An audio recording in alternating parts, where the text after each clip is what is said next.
প্রতিদিন এই একই কাজ আর ভালো লাগে না রে। মন চাই যে সব কিছু ছেড়ে কয়েকদিনের জন্য কোথাও হারিয়ে যাই। ওসব বললে কি আর চলবে রে ভাই? জেনে বুঝে আমরা দুগুরু এখানে পা দিয়েছি, এখন তো বলদের মতো খাটতেই হবে। আরে দূর, অত আমি আর খাটতে পারবো না, অনেক খেটেছি। এখন কিছুদিনের জন্য বিশ্রাম দরকার। পরিবারের জন্য এই অফিস অফিস করে নিজের জন্য কিছুই করতে পারলাম না। কোথাও এক জায়গা থেকে কিছুদিনের জন্য ঘুরে আসা যায়, চল না ভাই? এসব বলে তো তুই আমাকে লোভ লাগিয়ে দিচ্ছিস, কিন্তু অত টাকাও তো নেই যে কোথাও গিয়ে একটু ট্যুর দিব দুই বন্ধু মিলে। কম বাজেটের ভেতরেও কোথাও ঘুরে আসা যায়, অত ভাবিস না তো। তুই শুধু একবার মত দিয়ে দে, তারপর আমি দেখছি। ঠিক আছে ঠিক আছে, কিন্তু তার আগে তুই ভালো করে একটা জায়গা বাছাই করে আমাকে দেখাবি, তারপর। আরে জায়গা খোঁজা কোনো ব্যাপারই না, তুই মত দিয়ে দিয়েছিস, এই হয়েছে। দুই বন্ধু ঘুরতে যাওয়ার পরিকল্পনা করলেও কেউ কারো পছন্দের জায়গা নির্বাচন করতে পারল না। কোথাও বাজেট কম হলে থাকার পরিবেশ খারাপ, আবার কোথাও পরিবেশ ভালো হলে বাজেটটা অনেক বেড়ে যায়। শেষমেশে একদিন নির্মল হাল ছেড়ে দিয়ে রুদ্রকে বলল, ঘাট হয়েছে আমার, খুঁজে খুঁজে পুরো তল্লার একেবারে এক করে ফেললাম, তবু ঘোরা কোনো ভালো জায়গায় খুঁজে পেলাম না। তুই দেখ ভাই, আমাকে দিয়ে সব আর হবে না। জানতাম তুই এসব পারবি না, এর জন্য একদম সব থেকে সস্তা বাজারের জায়গা আমি আগে থেকেই নির্ধারণ করে রেখেছিলাম। তুই তো আচ্ছা কেরা আছিস রে, সব কিছু ঠিকঠাক করে রেখেছিল, অথচ আমাকে একবারও বললি না। তোকে একটু খাটিয়ে নেওয়ার প্ল্যান ছিল, এই আর কি। হয়েছে, এখন অত আহ্লাদ করতে হবে না। এখন কোথায় যাবি, সে বিখ্যাত জায়গাটার নাম বল। আমাদের গ্রামের বাড়ি যাব। ওখানে আমার দাদা ঠাকুর অনেক পুরনো একটা ভিটা আমাদের জন্য লিখে রেখে গিয়েছিলেন। বিশেষ করে এখন সেই ভিটার মূল মালিকানা আমার। আর তাছাড়া আমাদের নতুন বাড়িতে মা আছেন। আমি মায়ের কাছ থেকে ওই পুরনো বাংলোর চাবি নিতে চাইলে মা আমাকে মানা করবেন না। ওখানে আমাদের কয়েকটা দিন বেশ ভালোই কাটবে বুঝলি, কারণ বাংলোটা বেশ পুরনো। লোকমুখে শুনেছি বেশ রহস্যময়। এই বলতে পারিস সময়টা ভালো কাটবে আর অ্যাডভেঞ্চারও হবে। আবার পাশাপাশি গ্রামটাও তোকে ঘুরিয়ে দেখাবো। আমাদের গ্রাম আশেপাশের কয়েক গ্রাম থেকে বেশি সুন্দর আর উন্নত। উফ, রহস্যের গন্তব্যে এখন আমার কেমন যে লাগছে, ইচ্ছে করছে এখনই চলে যাই। তুই তো সেই একটা প্ল্যান করেছিস রে ভাই। হ্যাঁ, আর আমরা এই সপ্তাহের শেষে বৃহস্পতিবারে যাব। ওখানে 3টি দিন থেকে আমরা ওয়ার্কিং ডেতে ফিরে আসবো, ঠিক আছে? ঠিক আছে গুরু।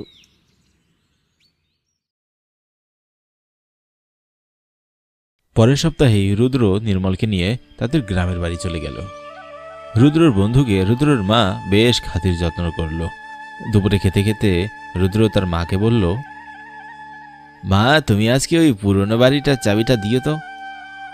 পুরনো বাড়ির চাবি দিয়ে তুই কি করবি? ও মা, চাবি দিয়ে কি করে মানুষ? বাড়ির দরজার তালা খুলবো, এরপর আমাদের সমস্ত মালপত্র ওখানে থাকবে।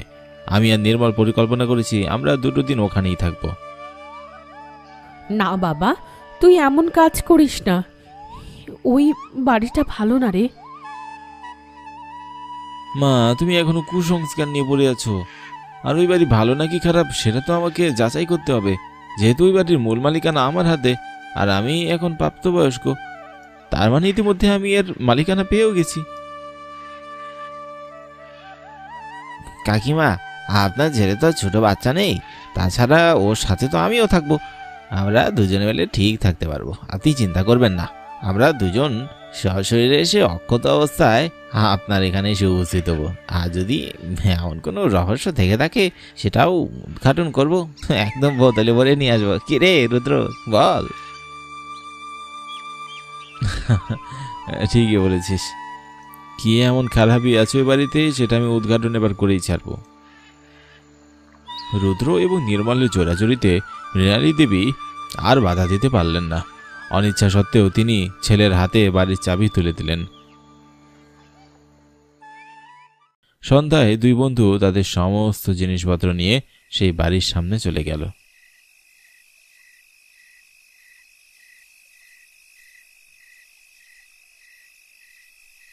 কিরে, পুরো বাড়ির আশেপাশে শীতের প্রকোপে তো টেকাই যাচ্ছে না, অথচ ওই বাড়ির ভিতর কেমন উষ্ণ। মনে হচ্ছে যেন বাড়ির ভিতরের রুমটা হিটার দিয়ে চালিয়ে রেখেছে, আর সেটার রেশ বাইরেও ছড়িয়ে আছে। হয়তো অনেকটা পুরনো বাড়ি, এর জন্য কিছুটা আবদ্ধ গ্যাসের কারণে সবকিছু উষ্ণ হয়ে আছে। ভেতরে গিয়ে আমাদের আগে পরিষ্কার করতে হবে। ভালোই হবে, ভূতের বাড়িতে এসে ভূতের থাকার জায়গা পরিষ্কার করে দিয়ে আমরা শহরে চলে যাব। ঠিক যেরকম শহরে কামলা কাটি বসের, এখানে কামলা কাটবো ভূতের জন্য। অনেক ঠান্ডা ফাজলামো করেছিস, এবার ভিতরে চল। নির্মল বাড়ির ভিতরে ঢুকতেই তার হাসি খুশি চেহারা কেমন যেন মলিন হয়ে গেল। তার চেহারা এক ভয়ের ছাপ ধীরে ধীরে স্পষ্ট হয়ে উঠল। সে রুদ্রকে কাপা গলায় বলল, রুদ্র, এখানে কি আমরা ছাড়া কেউ আছে? তুইও শেষ পর্যন্ত চুরি করে দিলি আলবাজনের মতো। দেখ, এখন ফাজলামো করতে একদম আমার ভালো লাগছে না। এমনিতেই আজকে অনেক জার্নি করেছি, খুবই ক্লান্ত। চল, তোকে আমার পাশের রুমটা দেখিয়ে দিই, আর যদি চাস তাহলে আমার সাথে আমরা এক রুমে আমরা থাকতে পারি। না না, আমাকে কোনো একা রুমে দিস না, আমি তোর সাথেই থাকবো। হ্যাঁ ঠিক আছে, চল।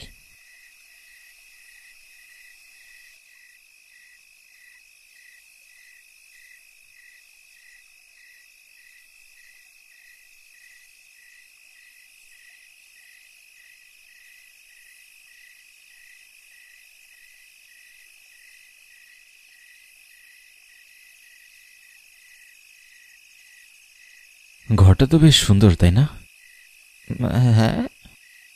কি মুখটা তখন থেকে গোমরা করে বসে আছিস বলতো? আয়, হাতে হাতে বাড়ির অপ্রয়োজনীয় জিনিসগুলো গুছিয়ে ফেলি, চল। ঘরের আনাচে কানাচে পরিষ্কার করতে করতে একসময় রুদ্রের হাতে পড়ল একটা পুরনো ডায়েরি। আরে এটা কি? দেখে তো মনে হচ্ছে অনেক পুরনো একটা ডায়েরি আমাদের। দেখে তো কার?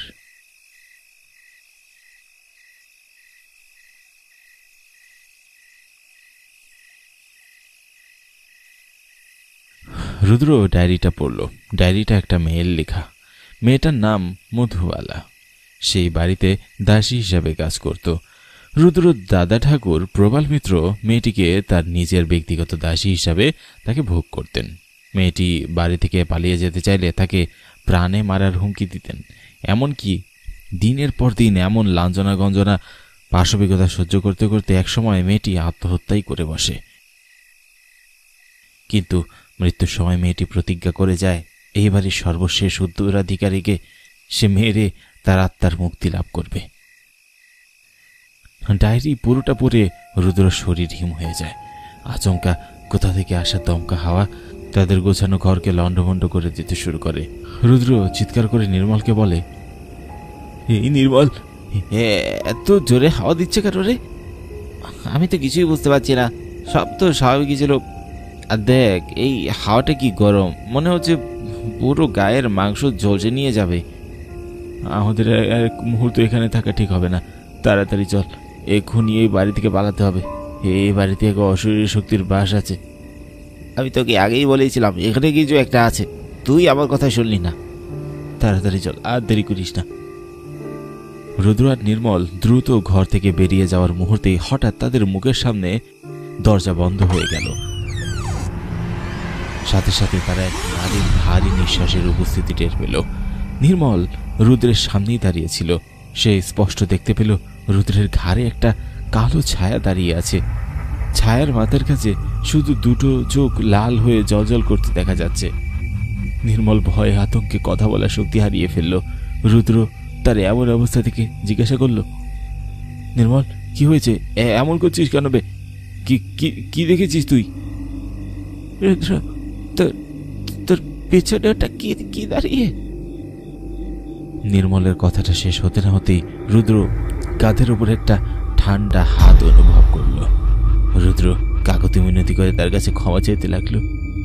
আমি কি বেরো না, দয়া করে আমাকে বেরো না, আমি তো তোমার কোনো ক্ষতি করিনি। আমার ঠাকুর দাদা তোমার সাথে যা করেছে সেটা অন্যায় করেছে। আমি হাত জোর করে ক্ষমা চাইছি, আমাকে বেরো না। আমার মায়ের জন্য একমাত্র উপার্জন আমি একমাত্র করি। ছায়ামূর্তিটি যেই রুদ্রকে মারার জন্য তার শক্তি প্রয়োগ করবে, ঠিক তখনই নির্মল এক পাশে পড়ে থাকা ডায়েরির সেখানে আগুন ধরিয়ে দেয়। ছায়ামূর্তিটি চিৎকার করতে করতে সেখানেই সবকিছু শান্ত হয়ে ধ্বংস হয়ে যায়। ভাই, ভাই তুই আমাকে বাঁচালি ভাই, তোর এই ঋণ আমি কোনোদিন শোধ করতে পারবো না। কি করে এমন চিন্তা মাথায় এনেছি একমাত্র বিধাতাই জানেন। এরা যেভাবে কাজে দিবে আমি কল্পনাও করিনি। চল, আর এক মুহূর্ত এখানে নয়, এখানে আর নয়। যদিও মেয়েটা ধ্বংস হয়ে গেছে, তবু আজকের রাতটা এখানে আর এক সেকেন্ডও আমি থাকতে পারবো না। তারপর আগামীকালে সে সব কিছু দেখে যাবো। তোর এক পর্যন্ত এই রাত আমার মনে থাকবে। হ্যাঁ, ঢের হয়েছে, চল।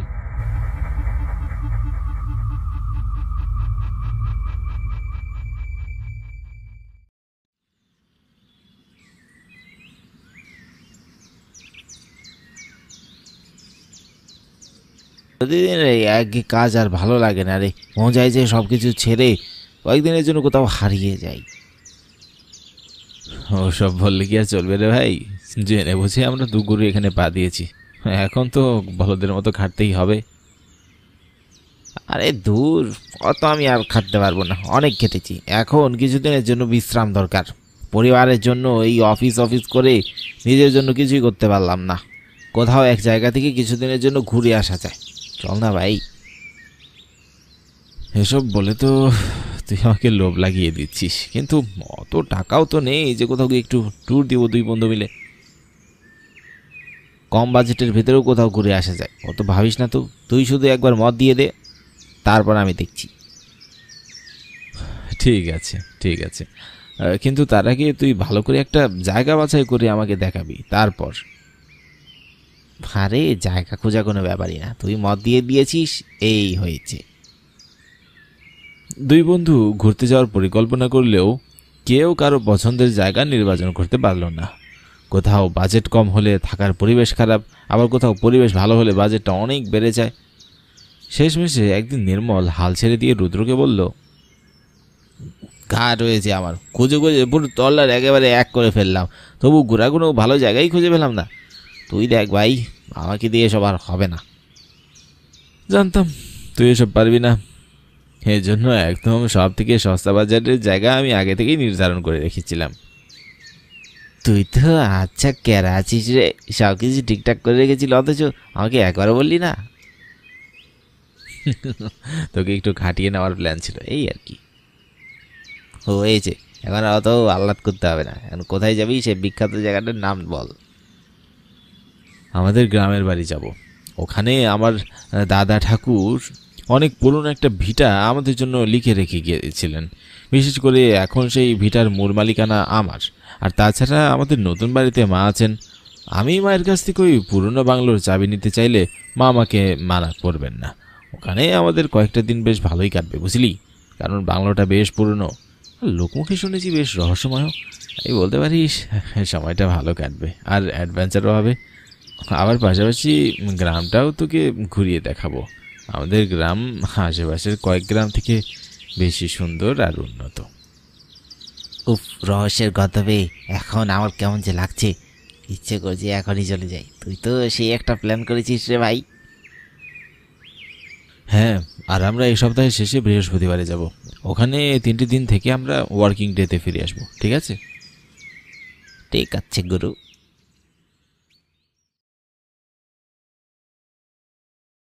পরের সপ্তাহেই রুদ্র নির্মলকে নিয়ে তাদের গ্রামের বাড়ি চলে গেল। রুদ্রর বন্ধুকে রুদ্রর মা বেশ খাতির যত্ন করল। দুপুরে খেতে খেতে রুদ্র তার মাকে বলল, মা তুমি আজকে ওই পুরনো বাড়িটার চাবিটা দিও তো। পুরনো বাড়ির চাবি দিয়ে তুই কি করবি? ও মা, চাবি দিয়ে কি করে মানুষ? বাড়ির দরজার তালা খুলবো, এরপর আমাদের সমস্ত মালপত্র ওখানে থাকবে। আমি আর নির্মল পরিকল্পনা করেছি আমরা 2 দিন ওখানেই থাকবো। না বাবা, তুই এমন কাজ করিস না, ওই বাড়িটা ভালো না রে। মা, তুমি এখনো কুসংস্কার নিয়ে পড়ে আছো। আর ওই বাড়ি ভালো নাকি খারাপ সেটা তো আমাকে যাচাই করতে হবে, যেহেতু ওই বাড়ির মূল মালিকানা আমার হাতে আর আমি এখন প্রাপ্তবয়স্ক। তার মানে ইতিমধ্যে আমি এর মালিকানা পেয়েও গেছি। কাকিমা, আপনার ছেলে তো আর ছোট বাচ্চা নেই, তাছাড়া ওর সাথে তো আমিও থাকবো। আমরা দুজনে মিলে ঠিক থাকতে পারবো, আপনি চিন্তা করবেন না। আমরা দুজন সশরীরে এসে অক্ষত অবস্থায় আপনার এখানে এসে উপস্থিত হবো। আর যদি এমন কোনো রহস্য থেকে থাকে সেটাও উদ্ঘাটন করবো, একদম বোতলে ভরে নিয়ে আসবো। কি রে রুদ্র, বল। ঠিকই বলেছিস। কি এমন খারাপই আছে ওই বাড়িতে, সেটা আমি উদ্ঘাটন এবার করেই ছাড়বো। রুদ্র এবং নির্মলের জোরাজুরিতে মৃণালী দেবী আর বাধা দিতে পারলেন না। অনিচ্ছা সত্ত্বেও তিনি ছেলের হাতে বাড়ির চাবি তুলে দিলেন। সন্ধ্যায় দুই বন্ধু তাদের সমস্ত জিনিসপত্র নিয়ে সেই বাড়ির সামনে চলে গেল।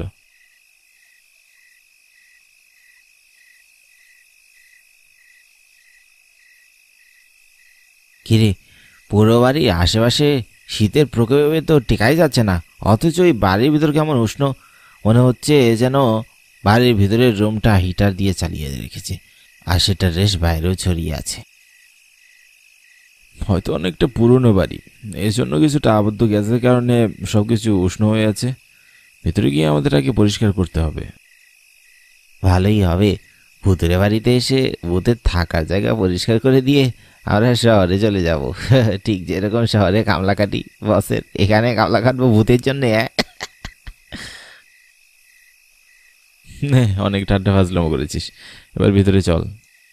নির্মল বাড়ির ভিতরে ঢুকতেই তার হাসি খুশি চেহারা কেমন যেন মলিন হয়ে গেল। তার চেহারা এক ভয়ের ছাপ ধীরে ধীরে স্পষ্ট হয়ে উঠল। সে রুদ্রকে কাপা গলায় বলল, রুদ্র, এখানে কি আমরা ছাড়া কেউ আছে? তুইও শেষ পর্যন্ত চুরি করে দিলি আলবাজনের মতো।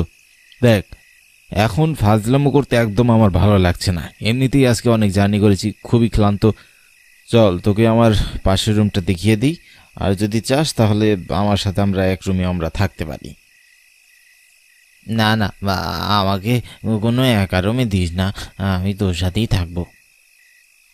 হ্যাঁ ঠিক আছে, চল।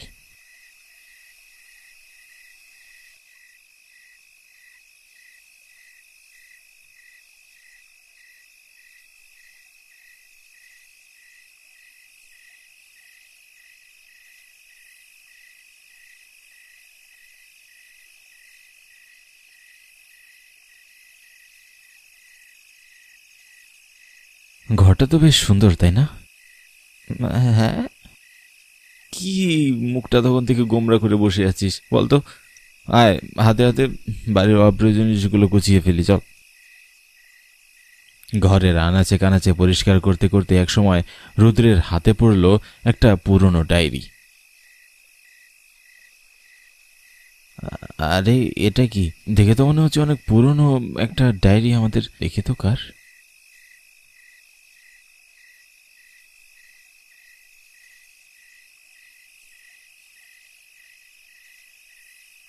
রুদ্র ডায়েরিটা পড়ল। ডায়েরিটা একটা মেয়ের লেখা। মেয়েটার নাম মধুবালা। সেই বাড়িতে দাসী হিসাবে কাজ করত। রুদ্র দাদা ঠাকুর প্রবাল মিত্র মেয়েটিকে তার নিজের ব্যক্তিগত দাসী হিসাবে তাকে ভোগ করতেন। মেয়েটি বাড়ি থেকে পালিয়ে যেতে চাইলে তাকে প্রাণে মারার হুমকি দিতেন। এমনকি দিনের পর দিন এমন লাঞ্ছনা গঞ্জনা পাশবিকতা সহ্য করতে করতে একসময় মেয়েটি আত্মহত্যাই করে বসে। কিন্তু মৃত্যুর সময় মেয়েটি প্রতিজ্ঞা করে যায় এই বাড়ির সর্বশেষ উত্তরাধিকারীকে সে মেরে তার আত্মার মুক্তি লাভ করবে। ডায়েরি পুরোটা পড়ে রুদ্র শরীর হিম হয়ে যায়। আচমকা কোথা থেকে আসা দমকা হাওয়া তাদের গোছানো ঘরকে লণ্ডভণ্ড করে দিতে শুরু করে। রুদ্র চিৎকার করে নির্মলকে বলে, এই নির্মল, এত জোরে হাওয়া দিচ্ছে কেন রে? আমি তো কিছুই বুঝতে পারছি না, সব তো স্বাভাবিকই ছিল। আর দেখ, এই হাওয়াটা কি গরম, মনে হচ্ছে পুরো গায়ের মাংস ঝলসে নিয়ে যাবে। আমাদের এক মুহূর্ত এখানে থাকা ঠিক হবে না, তাড়াতাড়ি চল, এক্ষুনি এই বাড়ি থেকে পালাতে হবে। এই বাড়িতে এক অশরীরী শক্তির বাস আছে। আমি তোকে আগেই বলেছিলাম এখানে কিছু একটা আছে, তুই আমার কথা শুনলি না। তাড়াতাড়ি চল, আর দেরি করিস না। রুদ্র আর নির্মল দ্রুত ঘর থেকে বেরিয়ে যাওয়ার মুহূর্তে হঠাৎ তাদের মুখের সামনে দরজা বন্ধ হয়ে গেল। সাথে সাথে তারা এক নারীর ভারী নিঃশ্বাসের উপস্থিতি টের পেল। নির্মল রুদ্রের সামনেই দাঁড়িয়েছিল। সে স্পষ্ট দেখতে পেল রুদ্রের ঘাড়ে একটা কালো ছায়া দাঁড়িয়ে আছে। ছায়ার মাথার কাছে শুধু দুটো চোখ লাল হয়ে জ্বলজ্বল করতে দেখা যাচ্ছে। নির্মল ভয়ে আতঙ্কে কথা বলার শক্তি হারিয়ে ফেলল। রুদ্র তার এমন অবস্থা থেকে জিজ্ঞাসা করল, নির্মল কি হয়েছে? এমন করছিস কেন বে? কি কি কি দেখেছিস তুই? রুদ্র, তোর তোর পেছনে ওটা কি কি দাঁড়িয়ে? নির্মলের কথাটা শেষ হতে না হতেই রুদ্র কাঁধের উপর একটা ঠান্ডা হাত অনুভব করল। রুদ্র কাকুতি মিনতি করে তার কাছে ক্ষমা চাইতে লাগলো। আমাকে বেরো না, দয়া করে আমাকে বেরো না। আমি তো তোমার কোনো ক্ষতি করিনি। আমার ঠাকুর দাদা তোমার সাথে যা করেছে সেটা অন্যায় করেছে। আমি হাত জোর করে ক্ষমা চাইছি, আমাকে বেরো না। আমার মায়ের জন্য একমাত্র উপার্জন আমি একমাত্র করি। ছায়ামূর্তিটি যেই রুদ্রকে মারার জন্য তার শক্তি প্রয়োগ করবে, ঠিক তখনই নির্মল এক পাশে পড়ে থাকা ডায়েরির সেখানে আগুন ধরিয়ে দেয়। ছায়ামূর্তিটি চিৎকার করতে করতে সেখানেই সব কিছু শান্ত হয়ে ধ্বংস হয়ে যায়। ভাই, ভাই তুই আমাকে বাঁচালি ভাই। তোর এই ঋণ আমি কোনোদিন শোধ করতে পারবো না। কি করে এমন চিন্তা মাথায় এনেছি একমাত্র বিধাতাই জানেন। এরা যেভাবে কাজে দিবে আমি কল্পনাও করিনি। চল, আর এক মুহূর্ত এখানে নয়, এখানে আর নয়। যদিও মেয়েটা ধ্বংস হয়ে গেছে, তবু আজকের রাতটা এখানে আর এক সেকেন্ডও আমি থাকতে পারবো না। তারপরে আগামীকালে সে সব কিছু দেখে যাবো। তোর এক পর্যন্ত এই রাত আমার মনে থাকবে। হ্যাঁ, ঢের হয়েছে, চল।